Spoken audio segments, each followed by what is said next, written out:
Judy Vereen, will present our third session on life insurance. Judy has certification in the long-term care area and joined New York Life in 2004 after years of working in investment banking and private industry. Judy was driven by a personal mission to help people do what is right for themselves, their families, and their communities by taking charge of their financial futures. While Judy works extensively in life insurance, she also works regularly with annuities and long-term care insurance as tools to solving people's needs and plans. Today, Judy will be presenting Protection for the Unexpected on the subject of how life insurance integrates into your financial and estate plans. Judy will describe the difference between various types of life insurance and will cover the pros and cons of owning temporary versus permanent insurance. Please join me in welcoming Judy Vereen. Thank you very much, Patty. So today we are going to be talking about the importance of having adequate protection for your family, the types of protection that are available to you, and why now. Now is a vital time to identify the right amount of insurance and type of insurance to protect your family. I'm glad to be here. Thank you. So life insurance, why now? The current pandemic is the reason why. It's driven a lot of people to rethink their insurance portfolio, as well as the type of insurance that they have. A recent study showed that 46% of customers or consumers without life insurance were researching it or said that they were researching this topic. And that's a direct result of the pandemic. 40% of consumers who had life insurance said that they were increasing or leaning towards increasing their coverage. Again, a direct result of the pandemic.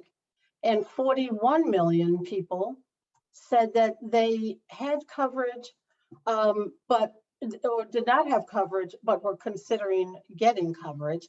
And that's a 16% increase from just last year alone. There are many choices of life insurance options to choose from, but working with a trusted resource is one way that can relieve the stress of doing the research and understanding how plans can be put in place. And so we spend a lot of time working with our clients to make sure that you have the right amount of protection and right type of protection in place for yourselves. And we are glad to be working with families to be that trusted consultant and advisor on insurance planning. So when I'm working with my clients, there are 4 key questions that I'm always asked about life insurance. The first one is, why do I need life insurance? How much life insurance do I need? Next is, what kind of life insurance to buy? And then last, why New York Life? We're going to answer each one of these in the next couple of screens. So why do I need life insurance? Many people think of life insurance as a product, which of course it is, but it's also a very vital part of your overall financial strategy. When we are looking at our financial strategy, think of it almost like a pyramid. A pyramid has a wide, strong base, because it supports everything on top of it. And that's where life insurance fits in. It's part of the financial foundation of your family's financial strategy. Life insurance protects what you own, what you owe, what you earn, and it's usually for the benefit of those we love. Now, some of us may be in the middle, maybe in the middle of this planning approach. Some of us may be just laying the bricks for a financial strategy, and others may be near the top. But wherever you are, life insurance is going to be vital to make sure that this financial strategy is in place for your family. We call the base of this particular strategy defensive planning. And defensive planning means that it is an approach that is going to uphold your family's standard of living. So looking at the red circle, most people would consider themselves in the comfort zone, and that's supported by our assets and income.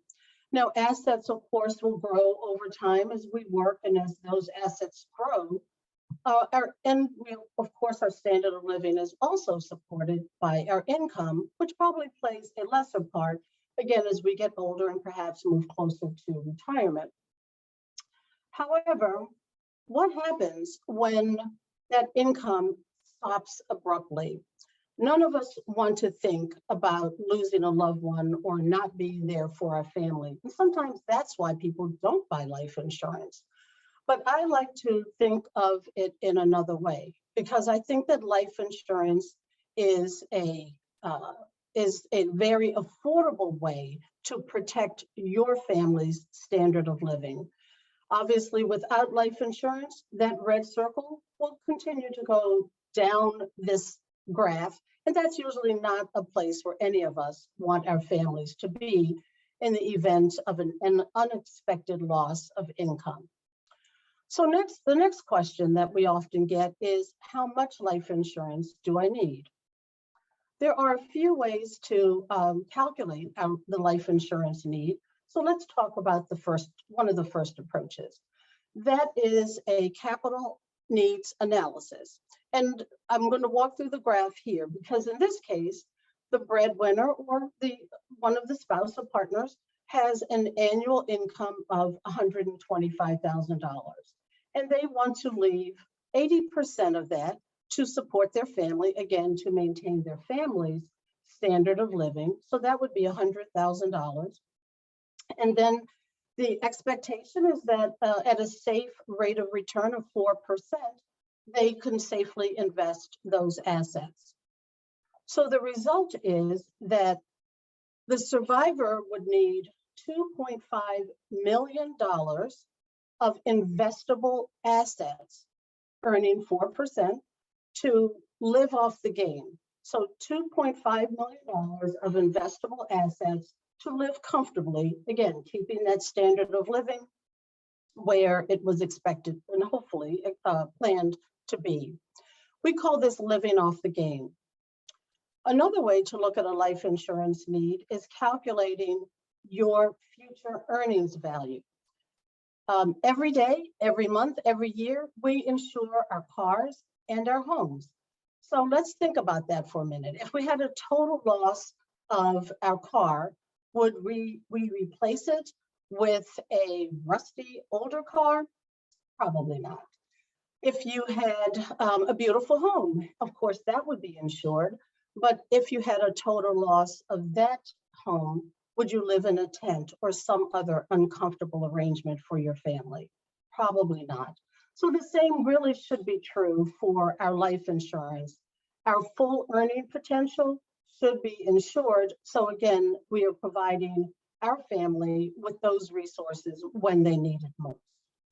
So future earnings value can always be interesting to our clients. In this case, let's look at a 45-year-old who's earning $100,000 annually and expects to work about 22 more years, perhaps retiring at age 67. So 22 years times 100,000 means that their future earning potential is $2.2 million. Again, we can use that as a starting point to think about how much income replacement need there is in this family. Another way to look at a life insurance need, and we often combine these because of course your income is ongoing, but we also look at immediate cash needs. And that includes sitting down with the family and asking some key questions like, how much do you want to make available to your survivor for immediate payout for final expenses? How much is needed to pay for children's education? Do you want to have a mortgage or rent payment fund available? And if so, we put that amount into this calculation. And very important is to make sure that we ask and understand about legacy planning. How much do you want to leave as a legacy for the next generation or for charitable giving? A really important part of most people's mission in life. So we add all of those cash needs up, subtract out cash on hand and any other liquid and very liquid assets. And any other life insurance that may be in place as well. And that gives us a total cash needs. There are some other considerations as well. One of those would be looking at what each spouse has at work. Do you currently have benefits at work? If you do, is that enough? Is your investment portfolio down? What are your financial goals for the next generation or charity? Again, legacy and charitable giving planning. And do you have any concern about final expenses? The next type of question that we always get is what kind of life insurance to buy. You might be surprised to know that there really are only two basic types of life insurance.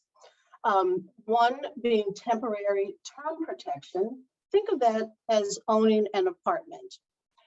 The other being permanent cash value protection. Think of that as similar to owning a home.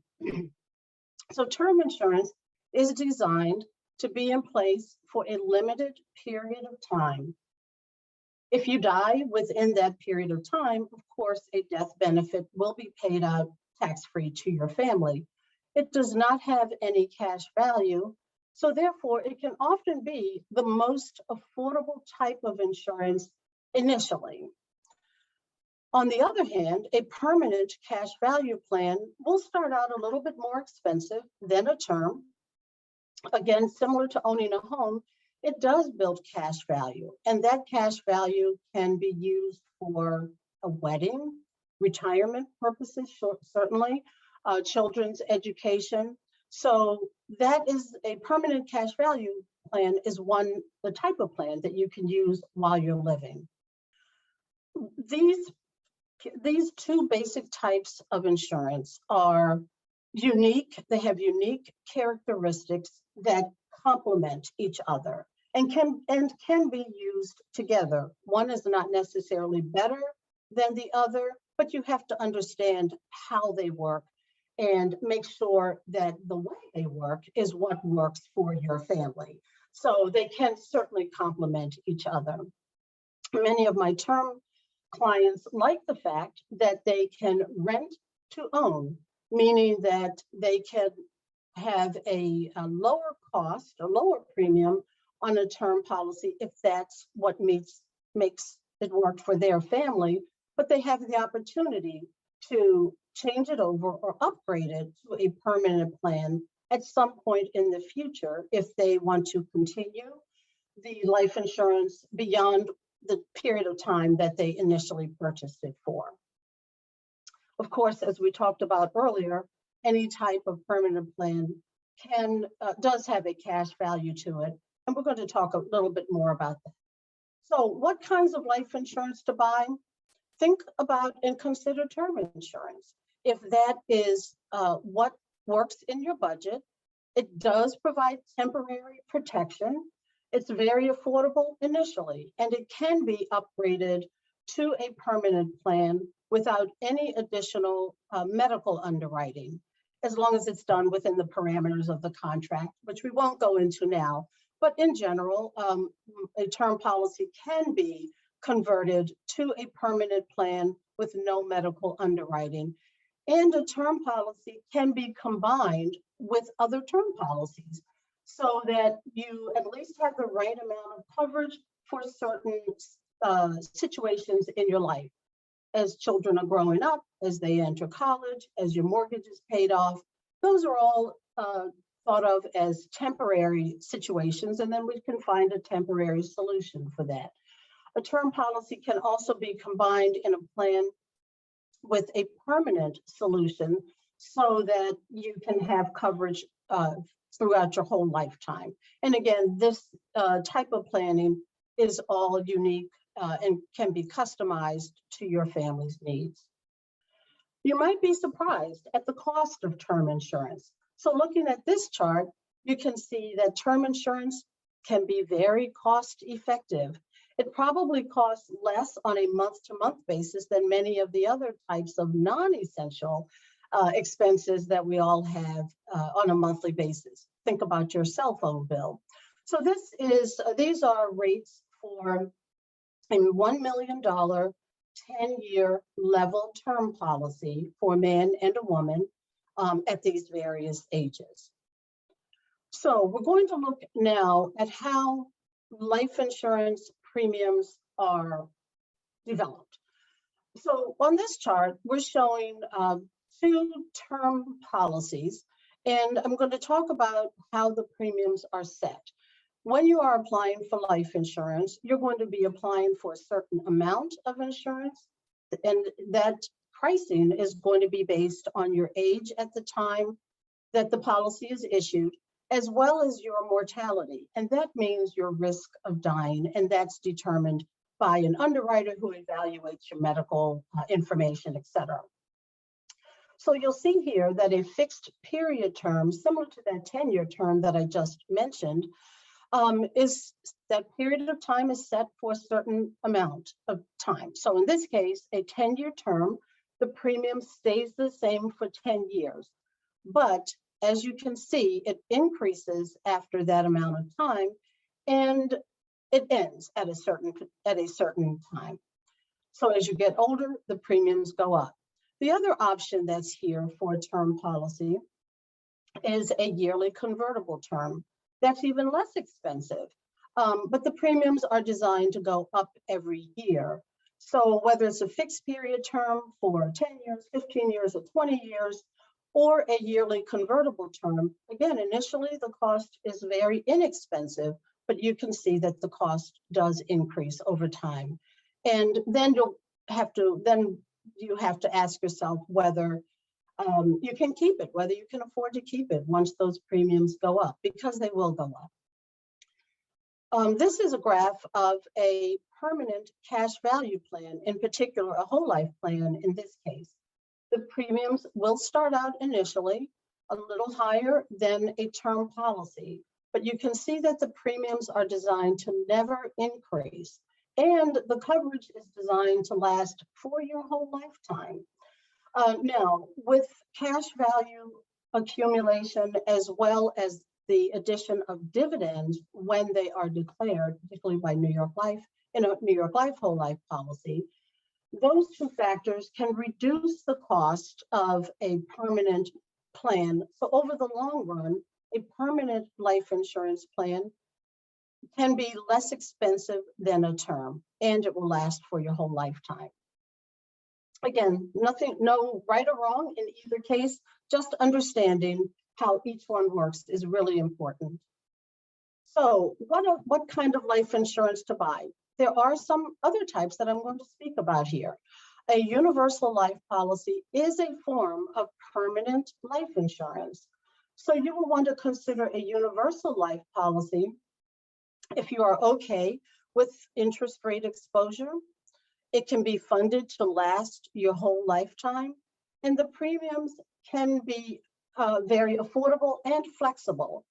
So that is appealing to a lot of people, and we like to talk about a universal life having that flexibility. In addition, a universal life policy will allow you to adjust the coverage down the road as your needs change over time. There are tax advantages as well, like having a tax-free death benefit to our beneficiaries, and a potential for tax-free cash value growth in a universal policy as well. Consider a variable universal policy if you want, again, a permanent plan with access to the market, or as we call it, market participation.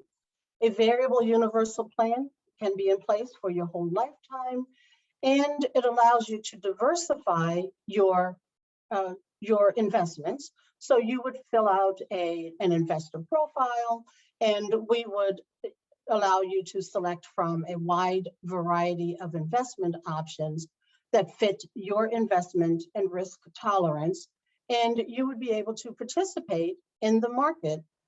So variable universal life insurance is another way that you can supplement your retirement income with that market growth potential, as well as take advantage of the opportunity to diversify your portfolio.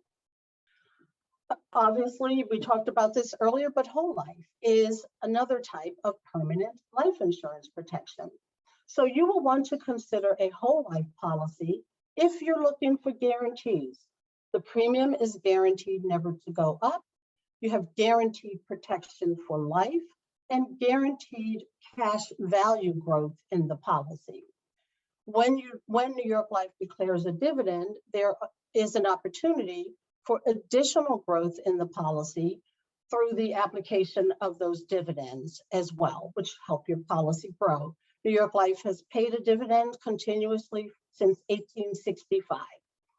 There are, of course, the tax advantages of having a tax-free death benefit for your family, as well as tax-free cash value growth in the policy and tax-free access to the cash value in your policy as well.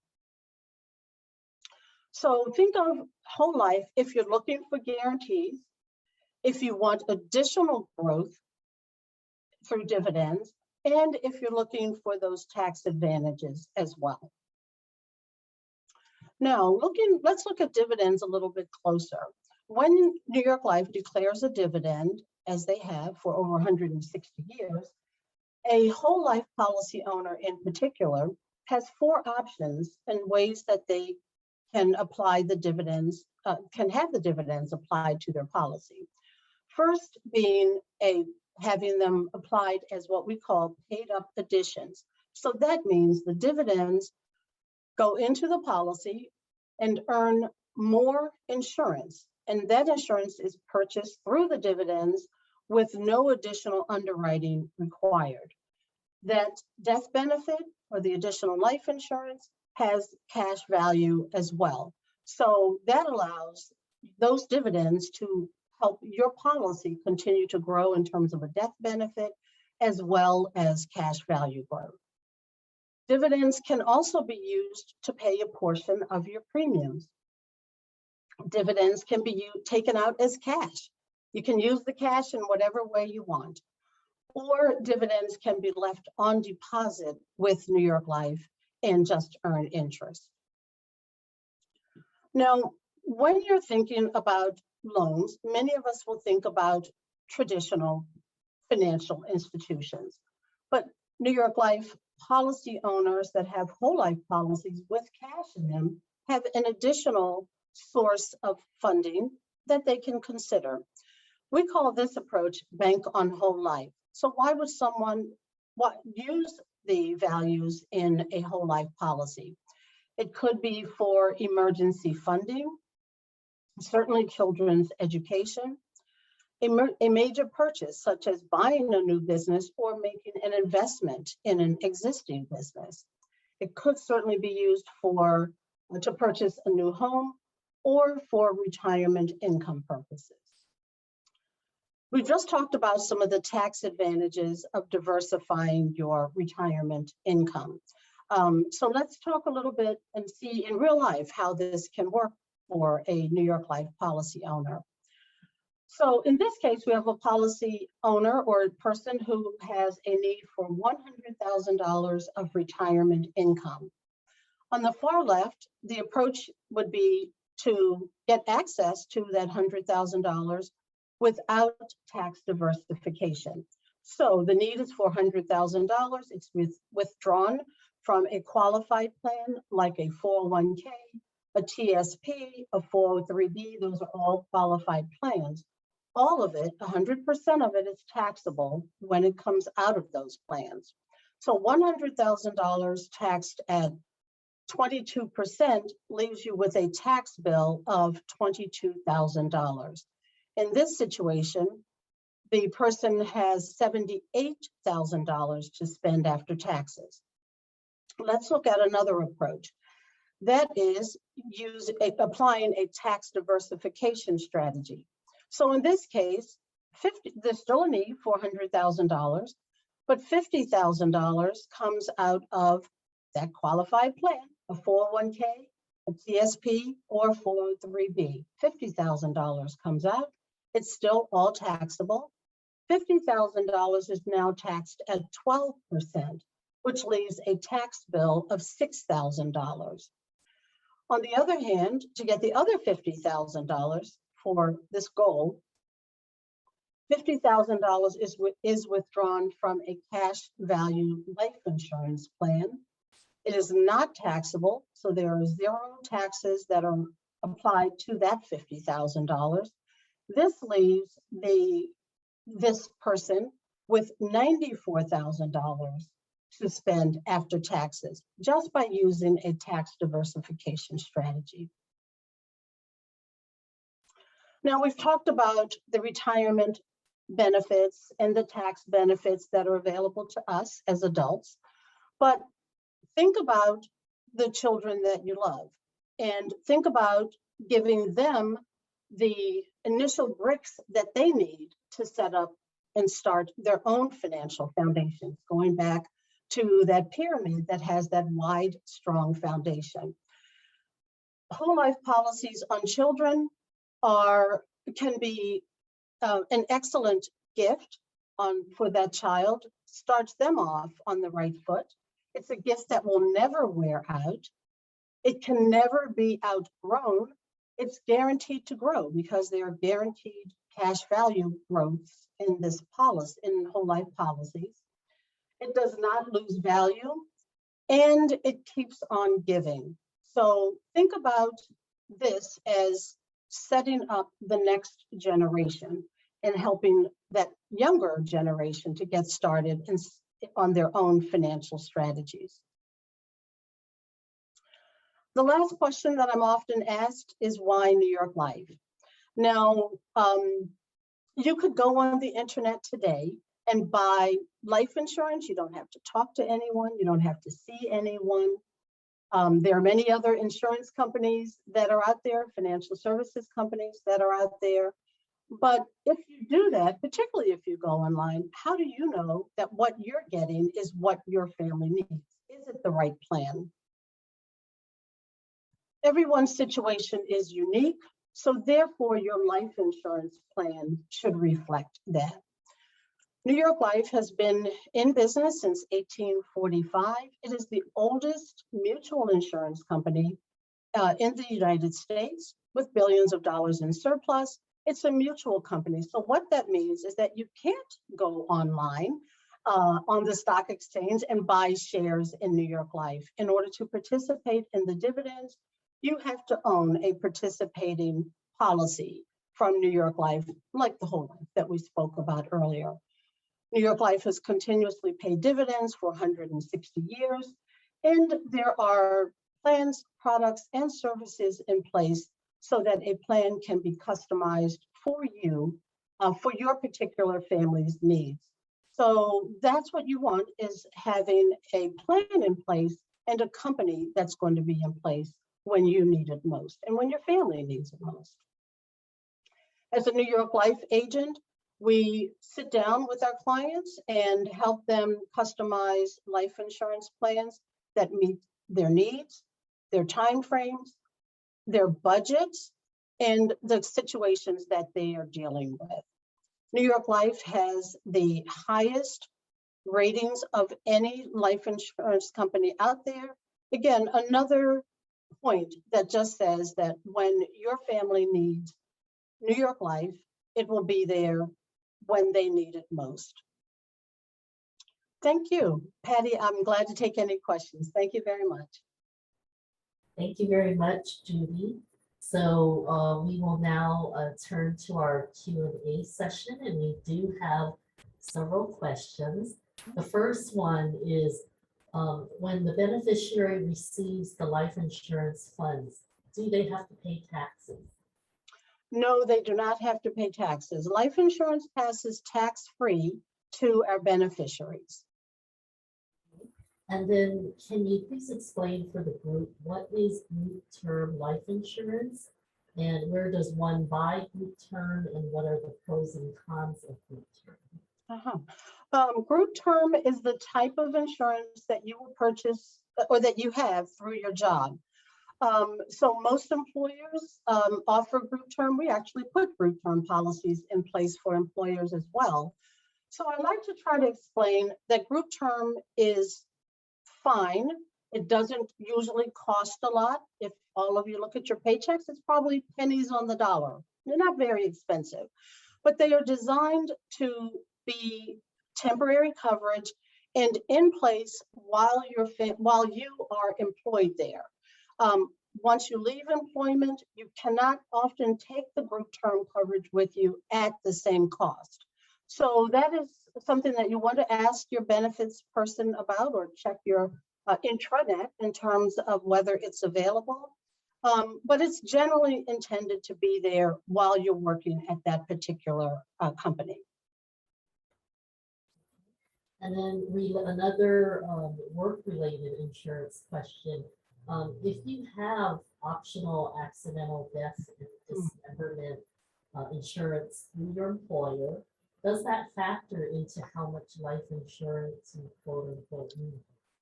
I like to say no, and I'll explain why. Because accidental death and dismemberment really means just that. Again, absolutely nothing wrong with it, but it's designed to pay out if the person dies specifically as a result of an accident within a certain period of time, 30 days, 60 days, these policies tend to vary. So if you die of a heart attack, a stroke, unfortunately COVID-19, which we paid many millions of dollars of death claims on, those would not be considered accidental deaths unless there were some other factors involved. But in general, those are deaths caused by other natural causes, let's say.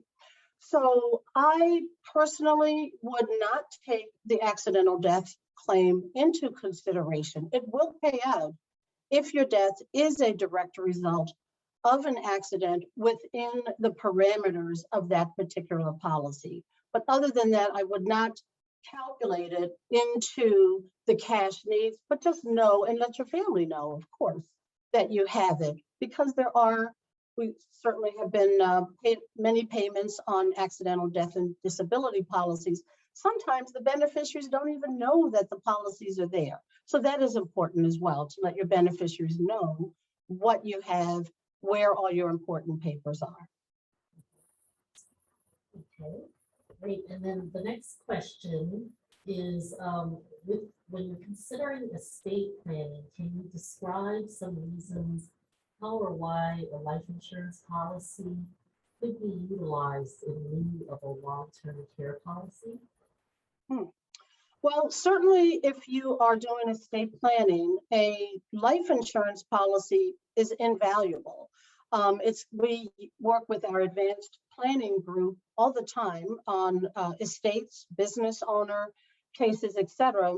And we use life insurance as a way to pass on estates in a tax advantaged way for our clients. So life insurance, particularly permanent life insurance, because again, our lives are permanent. Permanent life insurance is a very, very valuable part of having an estate plan properly funded and executed. And then, Patty, were you also asking about long-term care? This question was about how one might use, I guess, a life insurance policy in lieu of long-term care. Oh, I see. Okay, thank you for clarifying that. Well, I'll give you an idea. If you remember that conversation a few slides back about the cash value in a policy. So one way that you can use a life insurance policy for long-term care is accessing that cash when you need it to take care of yourself or somebody else. Whoever controls the policy, whoever is the owner of the policy controls the policy and controls access to the cash. That's one way. Another way that we're finding people are using life insurance to help with long-term care needs is there are now riders that can be placed on a life insurance policy that says, of course, my life insurance is in place for my beneficiaries. If I die, they will get it. But oh, by the way, if I need to access my life insurance and accelerate the death benefit while I'm living for a chronic care, you can access the cash that way as well. So there are a number of ways that life insurance can be used to help a family pay for long-term care needs. And I'm sorry, Judy, before we finish. No, I just, and the other thing I just wanted to say is that there are now, the last thought that ran through my head is, again, looking at long-term care solutions. There are other types now of plans where you can have a hybrid. And we're getting a little bit into the long-term care discussion here, but a hybrid means that you have a policy that, again, is built on a life insurance chassis, but when you pay for that policy, you can use it while you're living to pay for long-term care, and there's still a residual death benefit that's available to your family as a death benefit because it's built on life insurance. So these two types of plans can often work together to satisfy a family's concerns, of course, about life insurance or long-term care needs. Well, I think you must have ESP, Judy, because one of the other questions was that long-term care insurance is a good idea, but it can be very costly. And are there any recent approaches, whether they're vehicles, policies, whatever, to sort of help interested people afford this type of thing? Yes. Yes, there definitely are. There've been a lot of developments in the long-term care market and life insurance market. And I think the baby boomers are, we are to thank for that. But when we are talking with our clients about the cost of long-term care, I always like to say, compared to what?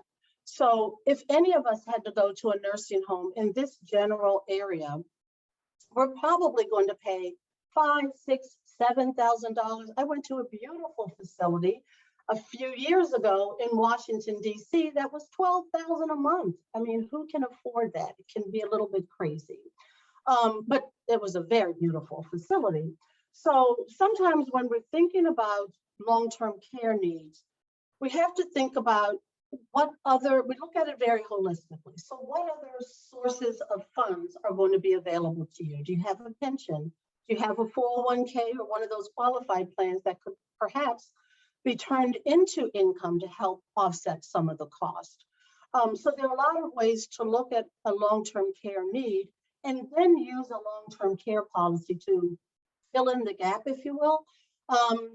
None of us knows how much it will actually be, but we can plan for what we think it will be. So having some long-term care coverage is better than nothing. But as I mentioned before, because these often work together now, we can, if there's a need for a life insurance plan in a family, we can look at a permanent plan and then add that rider on there that will allow you to accelerate your death benefit if you need it for a long-term care plan. The other plan that I mentioned is that hybrid, where you can mostly use it for long-term care. That's what the intention is for. But then if you die, there's still some residual that goes to your family. So there are a number of ways that we can work with clients to make sure that those two concerns, and they are major, major concerns, are covered.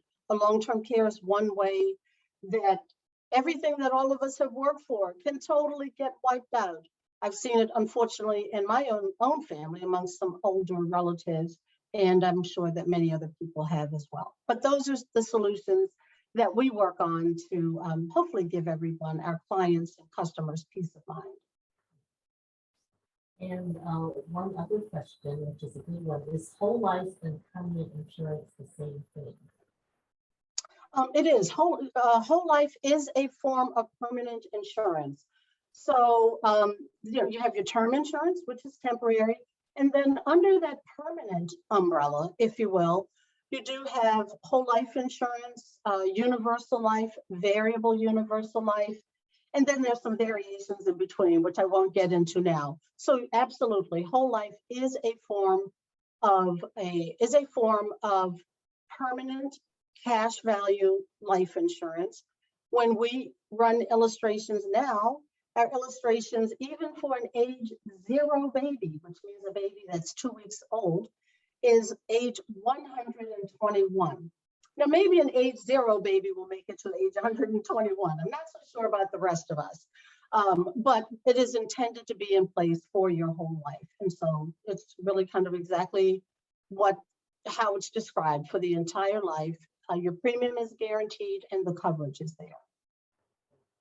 And then I think in relation to that, can you talk about how, what the role of an Inforce illustration is to a policy like that, and why it's important to sort of monitor the status or the health of the policy over time?